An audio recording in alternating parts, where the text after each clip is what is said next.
Welcome back. In this particular video, I am going to discuss about the solution of chapter number 6, that is social impact, or you can say societal impact of IP class 12. Questions are taken from NCERT textbook. आपकी जानकारी के लिए बता दूं, मैंने already अपने channel पे Sumita Arora text book solution IP class 12 tutorial CBSE 2021-22, 1000 MCQ series for IP and CS class 12, NCERT textbook solution IP class 11 and CS class 11, case study based questions, find the output based questions और ऐसी कई different playlist बनाई हुई हैं जिसमें आपको IP के सभी चैप्टर्स के ट्यूटोरियल एंड सॉल्यूशन वीडियोस मिल जाएंगे और ये सभी कंटेंट्स, नोट्स, क्वेश्चंस आपको मेरी वेबसाइट www.techtipnow.in में अवेलेबल हो जाएंगे। इन सब का लिंक मैंने डिस्क्रिप्शन बॉक्स में आपके साथ शेयर कर दिया है। नमस्ते student, this is Sanjay and welcome back to my YouTube channel tech tip now. चलिए सीखते हैं और सीखने के साथ साथ समझते भी हैं। But before that I would like to request you that please subscribe my channel if you are visiting for the first time, या आपने अभी तक मेरे चैनल को सब्सक्राइब नहीं किया है। And if you really like this video or you find it useful for you, then please don't forget to like and share it as well. So चलिए एक एक करके सारे questions देखते हैं और उनके solution को समझते हैं। Alright, so question number 1 is asking that after practicals, Atharv left the computer laboratory but forgot to sign off from his email account. Later his classmate Rivan started using the same computer. He is now logged in as Atharv. He sent inflammatory email messages to few of his classmates using Atharv's email account. Rivan's activity is an example of which of the following cybercrime? Justify your answer. Well, the question is talking about कि Atharv ने जब वो work कर रहा था उसने email से sign of नहीं किया और वो चले गया, उसकी जगह से रिवान आके बैठ के उसके ईमेल के थ्रू उसने फॉल्स मैसेजेस सेंड कर दिए।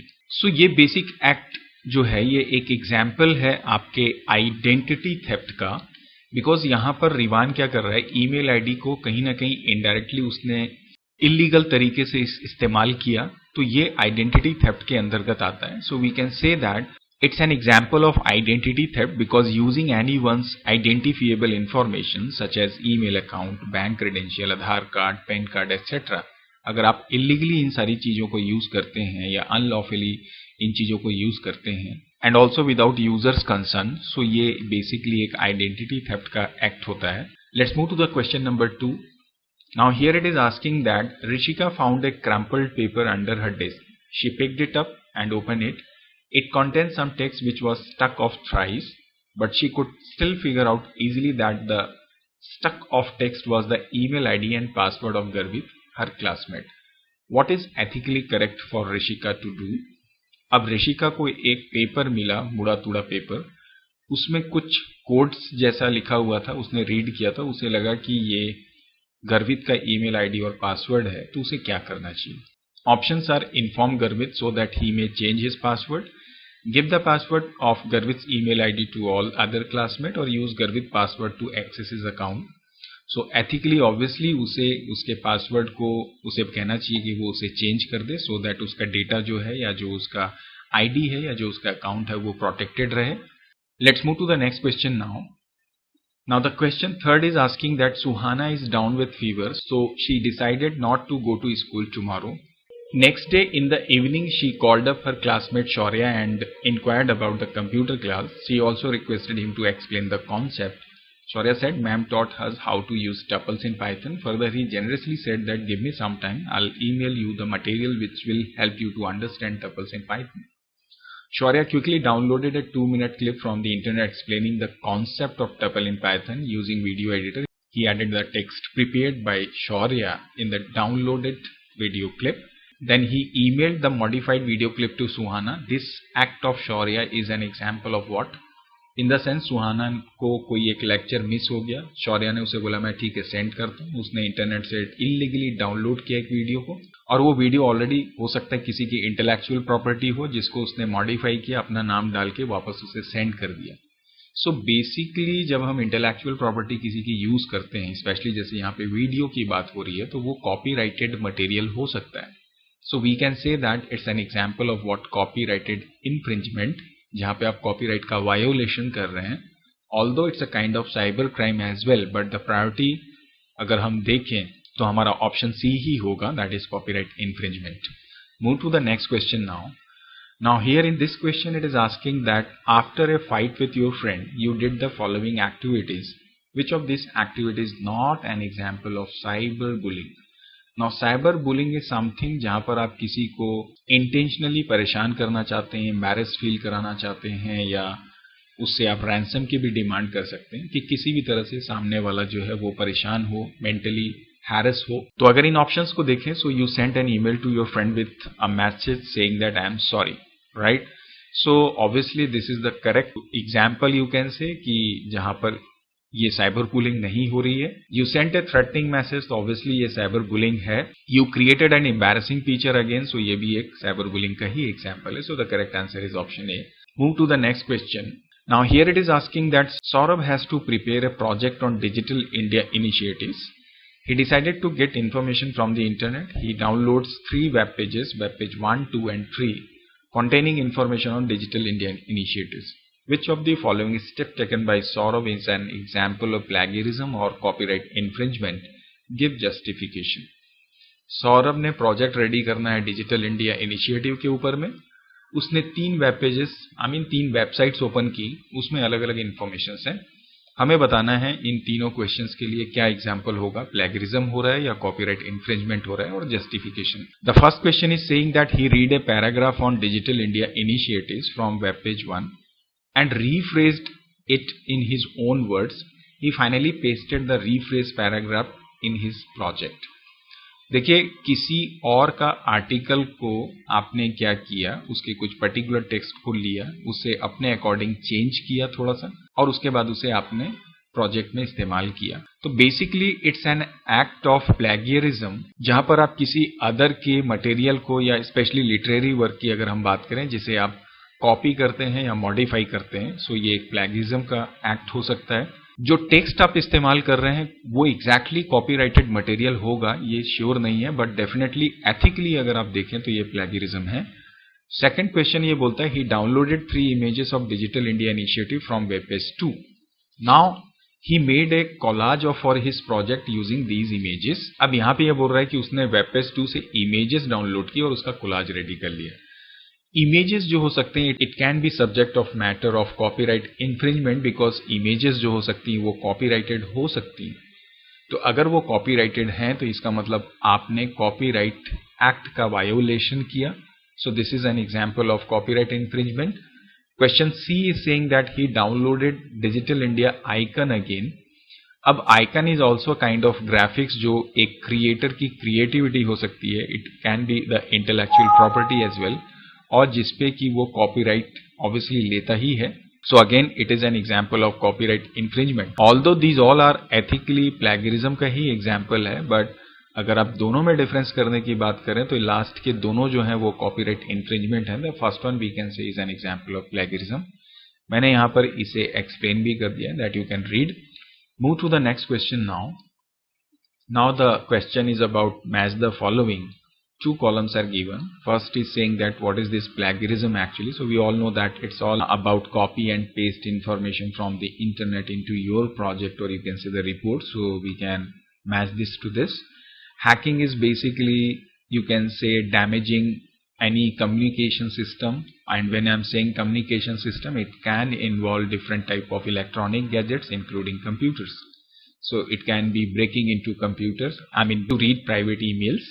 Third is saying credit card fraud. So obviously जब आपके पास डिफरेंट रिवार्ड्स या ऑफर्स की तरीके की चीजें आए, सो वो ऑब्वियसली आपके क्रेडिट कार्ड फ्रॉड में आएगा, जहां पे बैंक अकाउंट इन्फॉर्मेशन से रिलेटेड इन्फॉर्मेशन का भी फ्रॉड हो सकता है। And digital footprint, we all know that it's a data trail. So जब भी आप इंटरनेट में वर्क करते हैं तो ये ऑटोमेटिकली बनता ही है। So this is the solution of this question. Move to the next question. Now here it is asking that you got the below shown SMS from your bank querying a recent transaction. Answer the following. आपको suppose SMS मिला, I think question is not complete but you can get it from your NCERT book. The moral of the story is that कि आपको कुछ particular inquiry के लिए SMS आता है, जहां पर वो आपसे डिमांड करता है कि क्या आप जो भी कॉन्टैक्ट नंबर दिया उसमें आप अपने ऑब्वियसली क्रेडेंशियल का प्रिंट नंबर सेंड करेंगे। तो ऑब्वियसली नहीं करेंगे।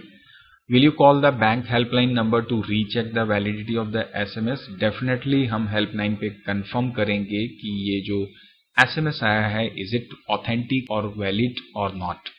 So this is the answer. Move to the next question. This is again a kind of case. It is saying that Preeti celebrated her birthday with her family. She was excited to share the moments with her friend Himanshu. She uploaded selected images of her birthday party on a social networking site so that Himanshu can see him. After a few days, Preeti had a fight with Himanshu. Next morning, she deleted her birthday photographs from that social networking site so that Himanshu cannot access them. But later in the evening, to her surprise, she saw that one of the images which she had already deleted from the social networking site was available with their common friend Gayatri. She hurriedly inquired Gayatri where did she get the image from. Gayatri replied, Himanshu forwarded this image few minutes back. So अब प्रीति को ये confusion हो रहा है. Moral is that कि प्रीति ने अपनी images upload की, due to any reason Himanshu से जब उसकी प्रॉब्लम हुई सो उसने अपनी इमेजेस वहां से डिलीट कर दी, बट उसके बाद में भी नेक्स्ट डे या इवनिंग उसने देखा कि उसी की ही फ्रेंड को वो इमेजेस मिल गई. सो उसके दिमाग में प्रीति के दिमाग में ये कंफ्यूजन है कि how could Himanshu access an image which I had already deleted.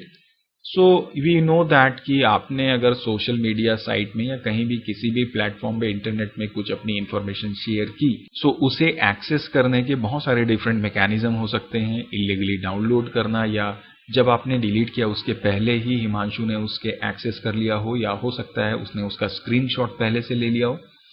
Similarly, question B is saying that can anybody else also access these deleted images? So once suppose the image has been deleted, so उसके बाद उसे access करना मुश्किल है, आप नहीं कर सकते. Question C is saying that had these images not been deleted from my digital footprint, we all know that digital footprint तो permanent होते हैं, तो अगर आप डिलीट इमेज को कर भी दें तो भी वो जो वेब सर्वर है जिस पर्टिकुलर साइट में या प्लेटफॉर्म में आपने अपनी इंफॉर्मेशन शेयर की, यहाँ पर इमेज की बात हो रही है, तो आपके डिलीट करने के बाद भी वो वहां पर रहता है, तो उसकी हिस्ट्री बन जाती है. सो आप इसे डिलीट नहीं कर सकते. So you can see these are the explanations. Let's move to the next question. It is saying that the school offers wireless facility to the computer science student of the class 11. For communication, the network security staff of the school have a registered URL. This is the URL schoolwifi.edu. On this particular date, the following email was mass distributed to all the computer science student of class 11. The email claimed that the password of the student was about to expire. Instructions were given to go to particular URL to renew their password. अब ये email का structure है, ये email है जो कि आपके school ने आपको प्रोवाइड किया, जिसमें ये बोल रहा है कि आपका ईमेल का जो पासवर्ड है वो एक्सपायर होने वाला है, तो आप ये जो लिंक यहाँ पे दी है उसे क्लिक करें और इसे रिन्यू करें. Question number 1 is saying that कि इसमें आपको कोई डिस्क्रिपेंसी दिख रही है, आपको कुछ इसमें डिफरेंसेस दिख रहे हैं क्या? आप देखें ये एड्रेस जो है schoolwifi.edu है और यहाँ पर जो स्कूल वाईफाई में स्पेलिंग है वो 2 times I है, इसका मतलब रॉन्ग URL है. So the answer is wrong URL. And ये मैंने एक्चुअली यहाँ पे गलत कर दिया, ईमेल विदाउट सब्जेक्ट, तो यहाँ पे ऑलरेडी चूंकि सब्जेक्ट दिया ही हुआ है, सो ये तो रहेगा ही रहेगा. So the answer is wrong URL is provided. Next question is what will happen if the student will click on the given URL. Obviously अगर वो इसमें क्लिक करेगा तो उसकी आईडी थेफ्ट होने के चांसेस बढ़ जाते हैं, डेटा थेफ्ट होने के चांसेस बढ़ जाते हैं, और ऑब्वियसली उसकी वजह से फाइनेंशियल लॉस उसको हो सकता है, रैंसमवेयर के वो शिकार हो सकते हैं. Move to the next question. Is the email an example of cyber crime? क्या ये साइबर क्राइम का एग्जाम्पल है? Then specify which cyber crime is it. Justify your answer. So obviously it is an example of cyber crime and specially phishing का ये एक example है. Phishing is a practice, illegal practice in fact, जहां पे criminals होते हैं वो emails के थ्रू ज्यादातर रॉन्ग ईमेल्स रॉन्ग इन्फॉर्मेशन आप तक पहुंचाते हैं और वो आपको ऐसा लगता है कि वो ऑथेंटिक है, जिसमें डिफरेंट लिंक को क्लिक करने को कहा जाता है या कई बार डिफरेंट ऑफर्स होते हैं, ज्यादातर लिंक्स ही होते हैं. तो अगर आप उसे क्लिक करते हैं तो उस क्लिक करने की वजह से आप रॉन्ग साइट पे रीडायरेक्टेड हो जाते हैं और जहां से फिर आपकी आईडीज हैक की जा सकती हैं. So this is what the example of phishing basically. Let's move to the next question now. Now the question number 10 is asking that you are planning to go for a vacation. You surf the internet to get answer of the following. आपने weather forecast check किया, availability of air ticket check की, कौन कौन से places visit करना है वो check किया, होटल डील्स आपने चेक की, तो ये बोल रहा है कि इसमें कौन सा डिजिटल फुटप्रिंट है। तो ये जितनी भी एक्टिविटीज आप कर रहे हैं all are actually example of your digital footprint. So यहाँ पर ध्यान रखें कि कोई भी एक्टिविटी जब आप अपने इंटरनेट पे करते हैं, चाहे इंटेंशनली या अनइंटेंशनली, उसका डिजिटल फुटप्रिंट रेडी होता ही होता है। So let's move to the next question now. Now here it is asking that how would you recognize if one of your friend is being cyber bullied? Cite the online activities which would help you detect that your friend is being cyber bullied. So आपके friend अगर cyber bully का शिकार हो रहा है तो वो कौन सी एक्टिविटीज हैं वो आपको डिटरमाइन करना है, आपको चेक करना है, उसके एग्जाम्पल्स आपको देने हैं। और what provision are in IT act amended in 2008 to combat such situations. So the first का जो ये आंसर है कि साइबर बुलिंग का शिकार हो रहा है मतलब वो हर्टफुल मैसेजेस रिसीव कर रहा है या उससे रिलेटेड एम्बैरेसिंग फोटोज या वीडियोस जो हैं वो सोशल मीडिया में पोस्ट किए जा रहे हैं या उसके बारे में गलत अफवाहें फैलाई जा रही हैं आइदर विद सेल फोन्स और any other internet platform. So all these can be the activities. And जब इसके हम IT एक्ट के प्रोविजन के बारे में बात करें तो 2000 एंड जब अमेंडमेंट हुआ था इस IT एक्ट में, तो इसमें बहुत सारे नए डिफरेंट सेक्शंस इंक्लूड किए गए थे जो कि basically cyber crime, cyber bullying, data protection, fraud से रिलेटेड थे। और उन फ्रॉड के करने पर अगर आप FIR करते हैं तो उसके अगेंस्ट पेनल्टी का भी उसमें प्रावधान है और उसमें क्लियर कट गाइडलाइन है कि किस तरह से आप अपनी इंफॉर्मेशन को प्रोसेस करें, स्टोर करें और यूज करें। तो क्लियर कट लॉज इसके लिए बने हुए हैं हमारे IT एक्ट में, जहां पे अगर आप किसी भी तरीके से साइबर क्राइम से अफेक्टेड होते हैं तो आप इसके लिए फाइट कर सकते हैं। Let's move to the next question. Now here it is asking that write the difference between the followings. The first is saying that copyright and patent के बीच में क्या डिफरेंस है। सो कॉपीराइट जो होता है वो बेसिकली क्रिएटिव वर्क्स के लिए ग्रांट होता है। Creative works in the sense ये कोई लिटरेरी वर्क हो सकता है, कोई आर्ट वर्क हो सकता है, कोई यू कैन से फोटोग्राफ्स हो सकती है, आर्किटेक्चरल वर्क हो सकता है, सॉफ्टवेयर हो सकता है, वीडियो या कोई म्यूजिक आप बनाते हैं, मूवी आप बनाते हैं, ये सब आपके कॉपीराइट्स में आते हैं। पेटेंट जो होता है वो बेसिकली इन्वेंशंस के लिए होता है। इन्वेंशन का मतलब जैसे फाउंटेन पेन है, उसका इन्वेंशन एक प्रोसेस है, एक वो मशीन है, हालांकि वो एक नॉर्मल पेन ही है। जैसे कि मोटरसाइकिल का जो इंजन है that is also a patent. Basically वो जो इंजन बना हुआ है उसका भी पेटेंट उसके इंजीनियर के पास है। Exactly I am not getting the name but you can understand. Similarly जो टेक्नोलॉजिकल फाइंडिंग्स होती हैं या जितनी भी साइंटिफिक फाइंडिंग्स हुई हैं, जैसे अल्बर्ट आइंस्टीन ने कई साइंस में फाइंडिंग्स की, सो वो कहीं ना कहीं पेटेंट्स में ही आएगा, या जो भी केमिस्ट्री से रिलेटेड जो एक्टिविटीज या फाइंडिंग्स होती हैं। सिमिलरली जो कॉपीराइट होता है that is basically you can से जनरली जब आप ये मिलता है आपको तो ये 50 to 70 ईयर्स के लिए रहता है, एंड जो पेटेंट होता है that is always for 20 years. So these are some differences we can get. Move to the next difference now. Now here it is talking about the plagiarism and copyright infringement. एक चीज मैं आपको बता दूं कि plagiarism और copyright infringement में बहुत ही माइनर डिफरेंस है। एथिकली अगर आप देखें तो ये जितनी भी बातें यहाँ पे मैंने लिखी हुई हैं ये सब प्लेगरिज्म में ही होता है। बट क्या होता है कि बहुत सारे इंटेलेक्चुअल प्रॉपर्टीज ऐसी होती हैं जिन पे बाकायदा आप कॉपीराइट लेते हैं। कई बार ऐसी इंटेलेक्चुअल प्रॉपर्टीज होती हैं जहाँ पे कि उसमें ऑटोमेटिक कॉपीराइट आता है बट आप लीगली कॉपीराइट क्लेम नहीं करते। बट कहीं ना कहीं अगर आप किसी और के क्रिएटिव वर्क को अपना बना के प्रेजेंट करते हैं किसी और के सामने, तो वो बेसिकली एक प्लेगरिज्म का एक्ट होता है। आई मीन उसका एक इलीगल एक्ट। एंड कॉपीराइट की अगर हम बात करें तो ऑब्वियसली जो भी कॉपीराइटेड मटेरियल है लीगली, उनको आप अनऑथराइज तरीके से यूज करते हैं या लॉ के अगेंस्ट जाके यूज करते हैं, that can be said what the copyright infringement. Plagiarism जो होता है बेसिकली जहां पर आप किसी और की जो क्रिएटिव वर्क होते हैं उन्हें अपना बना के शो करना चाहते हैं, मतलब आप ये प्रेजेंट करते हैं कि this is my own creative work. So basically यहां पर आप क्लेम करते हैं ओनरशिप की। और कॉपीराइट इन्फ्रिंजमेंट का मतलब जहां पे सीधे सीधे हो रहा है किसी और के काम को आपने गलत तरीके से इस्तेमाल किया, अनऑथराइज्ड यूज। सिमिलरली प्लेगरिज्म जो होता है ना, ये ऑब्वियसली कॉपीराइटेड वर्क्स को ही कवर करता है। यहां पर मैंने ये मिस्टेक कर दी है, ये ऑप्शन इधर आएगा और कवर्स ऑल क्रिएटिव वर्क्स इधर आएगा। प्लेगरिज्म जो रहता है वो जितने भी क्रिएटिव वर्क्स होते हैं, चाहे वो कॉपीराइटेड हो या ना हो, वो सब इसमें आते हैं, जैसे मैंने आपको बोला। और कॉपीराइट इन्फ्रिंजमेंट में सिर्फ वही मटेरियल आएंगे या वही क्रिएटिव वर्क्स होंगे जिनको लीगली कॉपीराइट प्राप्त है। कुछ और हमने डिफरेंसेस इसमें डाले हुए हैं जो आप अपने कन्वीनियंस के अकॉर्डिंग नोट कर सकते हैं। प्लेगरिज्म जो होता है वो नॉन क्रिमिनल ऑफेंस है, लेकिन लीगली कॉपीराइट इन्फ्रिंजमेंट एक क्रिमिनल ऑफेंस होता है। एंड ये जो होता है it's the business responsibility, I mean it's again wrong, ये मैंने मिस्टेक की है, this should be here and this should be here. Plagiarism जो होता है इट्स अगेन एथिकल रिस्पॉन्सिबिलिटी और यू कैन से द मॉरल रिस्पॉन्सिबिलिटी, और कॉपीराइट इन्फ्रिंजमेंट होता है that is actually business responsibility. So these are some differences you all can get. The next difference, it is talking about non-ethical hacking and ethical hacking. You all know that जब आप negative intentions के साथ में act करते हैं, that is basically non-ethical. ये मैंने mistake फिर यहाँ पे की हुई है, it should be corrected. ये आप swap कर लेंगे. Hacking with negative intent is actually called what your non-ethical hacking, and hacking with positive intent is called what your ethical hacking. Ethical hacking में बेसिकली हम किसी भी सिस्टम के जो लूप होल्स रहते हैं, उसकी जो कमियां होती हैं, उन्हें आइडेंटिफाई करते हैं और उसे सिक्योर करने की कोशिश करते हैं।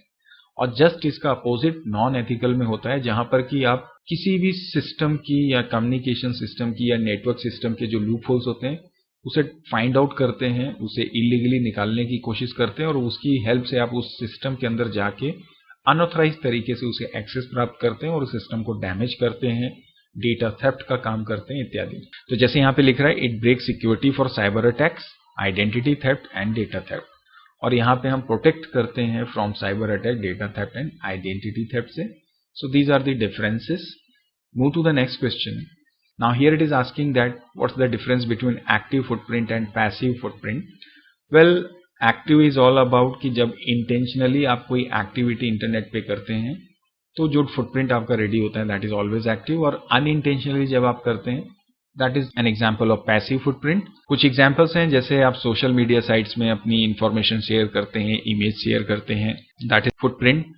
ऑनलाइन फॉर्म को फिल करना इज अगेन एक्टिव फुटप्रिंट का एग्जाम्पल है। लॉग इन करना अपने अकाउंट से, ईमेल सेंड करना, रिसीव करना, all these are active footprint.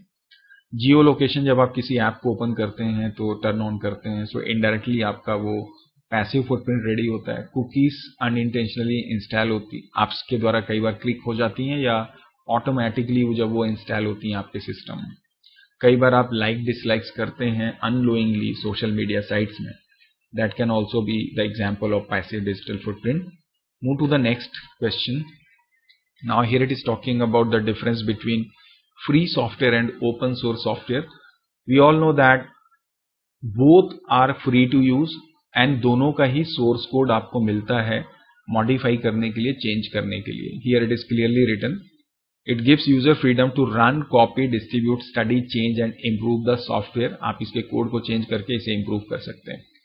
Open source में भी यही बात होती है, लेकिन ये एक पर्टिकुलर लाइसेंस के अंतर्गत यूजर को परमिशन देता है कि वो उसे यूज कर सकते हैं, मॉडिफाई भी कर सकते हैं। मॉडिफाई करेंगे तो बाकायदा उनको लाइसेंस के अकॉर्डिंग चेंज करके विद सोर्स कोड अगेन लोगों के या कम्युनिटी के साथ शेयर करना पड़ता है।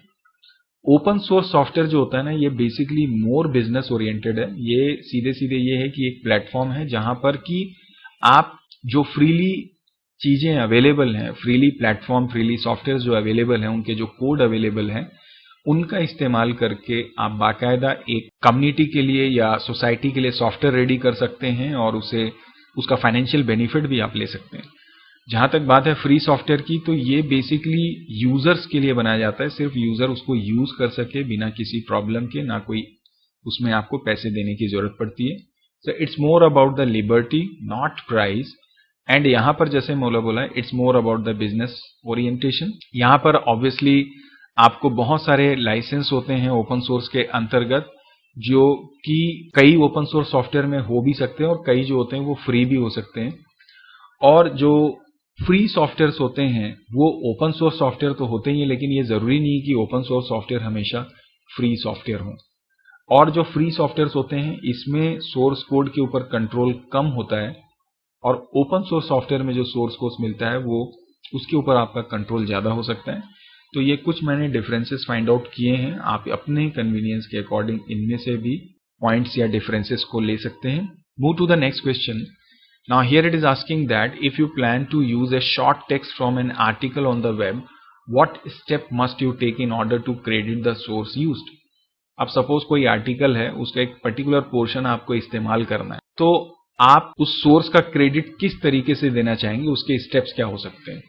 तो पहली चीज तो ये कि जो आर्टिकल आप इस्तेमाल करना चाह रहे हैं, जिसका टेक्स्ट आप इस्तेमाल करना चाह रहे हैं, उसके सोर्स को आप आइडेंटिफाई करिए, उसका एड्रेस क्या है, किस साइट से आप उसे ले रहे हैं, सपोज ऑनलाइन आप वर्क कर रहे हैं। फिर उस आर्टिकल के क्रिएटर का नाम, प्लस किस डेट पे वो पब्लिश हुआ है, आई मीन ऑथर, आर्टिकल है मतलब आप ऑथर भी बोल सकते हैं। उसके बाद में जब आप अपना राइटिंग करेंगे, जब आप अपना सपोज कोई प्रोजेक्ट बना रहे हैं, वहां पर एट द बिगनिंग और एट द राइट पोजीशन या at the end of your project आप उस ऑथर को क्रेडिट देंगे। हमने ये आर्टिकल इस पर्टिकुलर सोर्स से लिया है, इसका नाम ऑथर का ये है, इस डेट पे ये पब्लिश हुआ था, so courtesy goes to that particular person. तो इस तरह से आप एट्रीब्यूटिंग करते हैं। ये तो बात हुई इस क्वेश्चन के आंसर की। Move to the next question now. Here it is asking that when you search online for pictures, how will you find pictures that are available in the public domain, how can those pictures be used in your project without copyright violations. Well, आपने suppose images search करनी है, तो आपको ये पता करना है कि कौन सी हैं जो फ्री हैं, आई मीन पब्लिक डोमेन में। तो बहुत सारे डिफरेंट तरीके हो सकते हैं कि जब आप सर्च करें किसी सर्च इंजन में जाके, तो वहां पे free public domain images keyword type करके इमेजेस सर्च करें। सिमिलरली आप जब इमेजेस सर्च करें तो आप क्रिएटिव कॉमन लाइसेंस वाली इमेजेस को ही डिस्प्ले करवाने की रिक्वेस्ट करें। तो जब आप अपने ब्राउजर पे जाते हैं और जब आप सर्च करते हैं तो उसके नीचे टूल्स का ऑप्शन आता है, उन टूल्स पे जाके आप क्रिएटिव कॉमन लाइसेंस का ऑप्शन ले सकते हैं। Search for copyright free images, तो आप डायरेक्टली कीवर्ड लिख सकते हैं कॉपीराइट फ्री इमेजेस। और इसी तरह से सपोज आप कोई इमेज ओपन करते हैं, ब्राउज करते हैं, उस इमेज का जो मेटा डेटा है, मीन्स उस इमेज का नाम क्या है, क्या उसके नीचे कहीं पे फ्री लिखा है या कॉपीराइटेड लिखा है, ताकि आप अश्योर कर सकें कि अगर तो वो कॉपीराइटेड है तो आपको साइटेशन देना होगा, और अगर वो फ्री है तो आप डायरेक्टली उसको यूज कर सकते हैं। तो बहुत सारे डिफरेंट तरीके हैं। कॉपीराइट वायोलेशंस को अवॉइड करने के लिए ऑब्वियसली जब आप किसी भी क्रिएटर की इमेज को इस्तेमाल कर रहे हैं तो बाकायदा उसका एट्रीब्यूशन या उसका क्रेडिट उसके क्रिएटर को आपको देना है अपने प्रोजेक्ट में, कि इस इमेज को आपने इस सोर्स से लिया है, इसका क्रिएटर का नाम ये है, इस डेट पे ये पब्लिश हुई थी, इस इमेज की कर्टसी इस पर्टिकुलर पर्सन को जाती है। सो ये तो बात हुई कि साइटेशन आपने देना है, और अगर वो फ्री अवेलेबल है तो उसके लिए आपको साइटेशन देने की जरूरत नहीं होती है। So this is the answer. Move to the next question. Here it is asking that describe why it is important to secure your wireless router at home. Search the internet to find the rules to create a reasonably secured password. Create an imaginary password for your home router. Will you share your password for home router with following people? तो ये बोल रहे हैं कि आपको अपने wifi router को secure करना क्यों जरूरी है, और सपोज आपने उसके लिए कोई पासवर्ड डालना है तो स्ट्रॉन्ग पासवर्ड होना चाहिए उसके लिए, और क्या उस पासवर्ड को आप शेयर करेंगे, जो यहाँ पे ऑप्शंस दिए हैं पेरेंट, फ्रेंड, नेबर्स या होम ट्यूटर के साथ, तो किन के साथ आप शेयर करना चाहेंगे। वेल, पहली चीज तो ये कि वाईफाई डिवाइस जो है उसे प्रोटेक्ट करना इसलिए जरूरी है ताकि आप ऑब्वियसली जो पब्लिक डोमेन, मतलब आप जिस सोसाइटी में हैं वहां के लोग उसे अनऑथराइज तरीके से आपके डेटा को एक्सेस ना कर सके, तो उसका प्रोटेक्शन चाहिए। दूसरा, जो इलीगल प्रैक्टिस है जैसे हैकिंग होना, आईडी थेफ्ट होना, डेटा थेफ्ट होना, इनसे भी आपका प्रोटेक्शन बनता है, या इनके जो चांसेस होते हैं वो रिड्यूस होते हैं जब आप ऑब्वियसली अपने वाईफाई रूटर्स को सिक्योर करते हैं। जहां तक बात है स्ट्रॉन्ग पासवर्ड बनाने की, तो हम जानते ही हैं कि हमेशा जब भी हम किसी भी सपोज साइट में या किसी फॉर्म पे जाके या अपने कोई क्रेडेंशियल रेडी करते हैं, पासवर्ड डालते हैं, तो सबसे पहले तो कम से कम 8 कैरेक्टर्स का होना चाहिए, उससे ज्यादा भी रखें आप। दूसरा, इसमें सारे ही डिफरेंट कैरेक्टर्स का कॉम्बिनेशन होना चाहिए, और आप बस 2 बातें ध्यान रखें कि यहाँ पर आपको लेस देन ग्रेटर देन का इस्तेमाल नहीं करना है। अपर केस लोअर केस का कॉम्बिनेशन होना चाहिए, लेटर्स एंड नंबर्स का कॉम्बिनेशन होना चाहिए, और आप कम से कम इनमें से कोई एक कैरेक्टर का इस्तेमाल या ऐड जरूर करें to make it more strong. And जैसे मैंने बोला कि लेस देन ग्रेटर का इस्तेमाल आप इसमें ना करें। These are some the ways we can make strong passwords. And ideally जैसे अगर आप इसे शेयर करने की बात करें तो आइडियली तो किसी के साथ भी आपको शेयर नहीं करना चाहिए, बट फिर भी आप शेयर करना चाहते हैं तो सर तो आप सिर्फ उनके साथ ही कर सकते हैं जिन पे आपका पूरा ट्रस्ट हो, जैसे कि आप पेरेंट्स के साथ अपने इंफॉर्मेशन या पासवर्ड को शेयर कर सकते हैं। इसके अलावा तो आई थिंक किसी और को सजेशन देना गलत होगा, बट ये कहीं ना कहीं आपके इंटेलेक्ट के ऊपर डिपेंड करता है कि आपका बिलीफ सिस्टम बाकी लोगों के साथ कैसा है, उसके अकॉर्डिंग फिर आप आगे मूव ऑन कर सकते हैं। So this is how we can get the answer of this question. Move to the next question.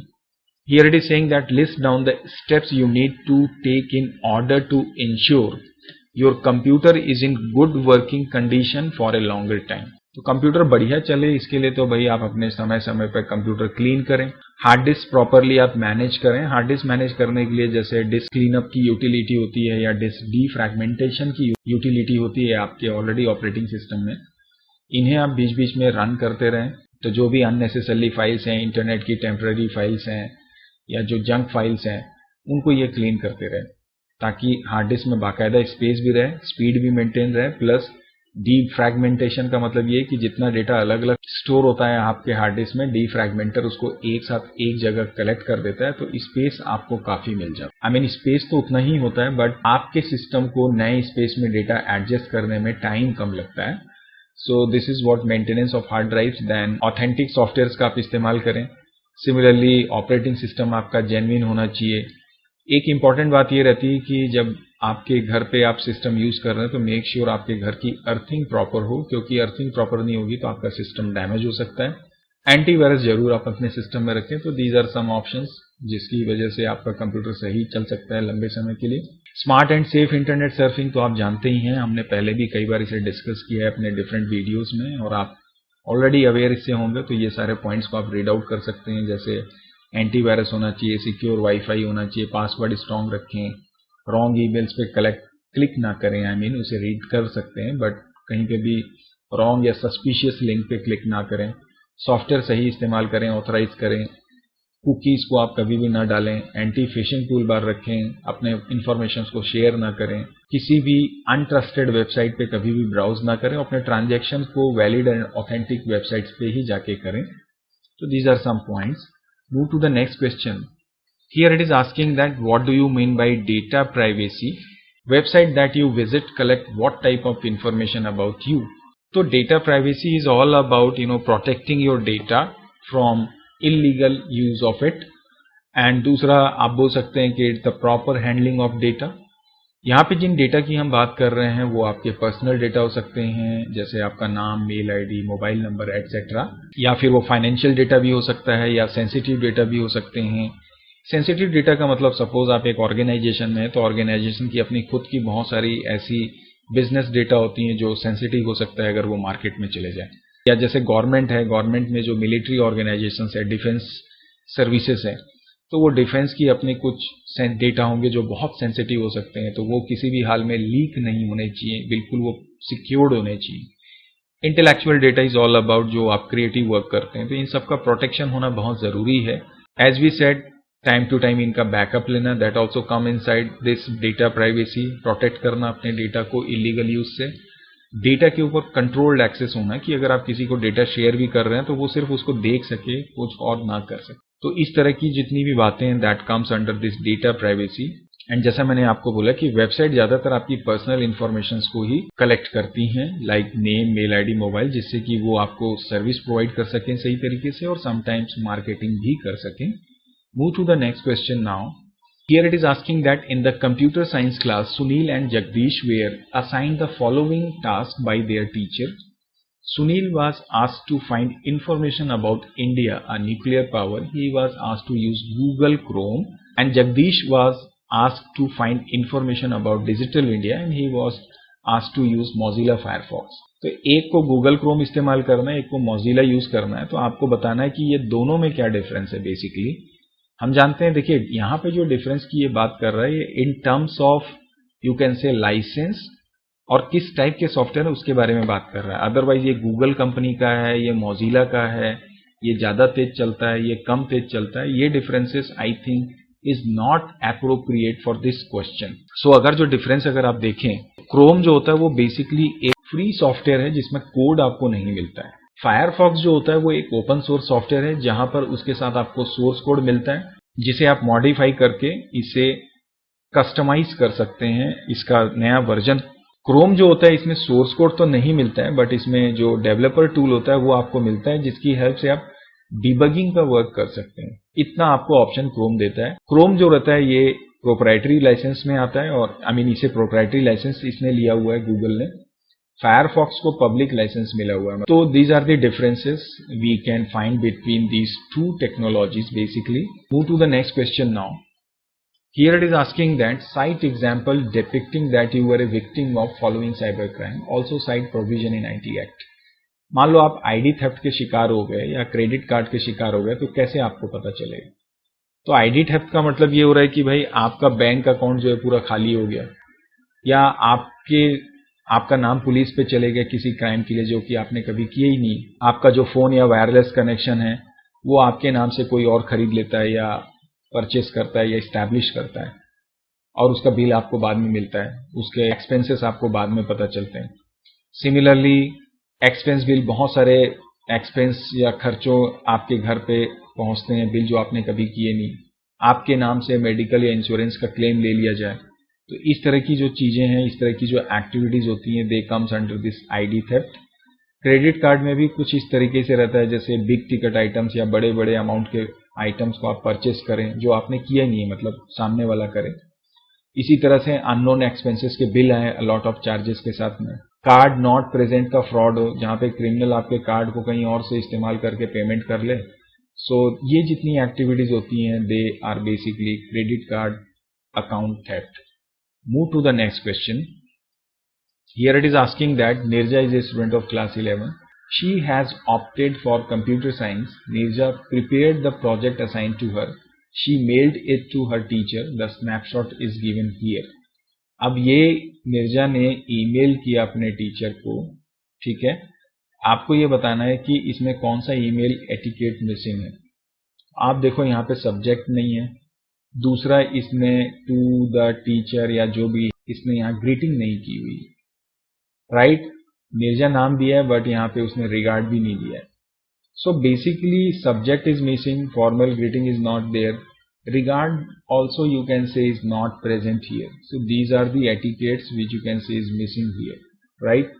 So move to the next question now. Now here it is saying that Sumit got good marks in all the subjects. His father gifted him a laptop. He would like to make Sumit aware of health hazards associated with inappropriate and excessive use of laptop. Help his father to list the points which he should discuss with Sumit. In the sense Sumit के पास laptop है, उसके father चाहते हैं कि वो ज्यादा इस्तेमाल अगर लैपटॉप का कर रहा है या एक्सेसिव यूज कर रहा है, गलत तरीके से कर रहा है, तो उसकी हेल्थ पे कोई प्रॉब्लम मत आए। तो आप क्या सलाह देंगे? तो these are the points. Regular breaks लें, अपने आप को स्क्रीन से कुछ समय दूर रखें, आईज को वॉश करें, आई को रोटेट करें, ड्यूरिंग ब्रेक वॉक करें, स्ट्रेच करें, बीच बीच में ब्रेक लें इन द सेंस, और थोड़ी बहुत स्ट्रेचिंग करें। सही पॉस्चर में आपको बैठना है, ये बहुत इंपॉर्टेंट है। अपनी फिजिकल एक्टिविटीज को इंक्रीज करने, turn off your all screen off an hour और 2 before you go to bed. सोने से पहले 2-3 घंटे पहले आप स्क्रीन से बाहर चले जाएं, उससे दूर हो जाएं, आप अपने सिस्टम को बंद कर दें।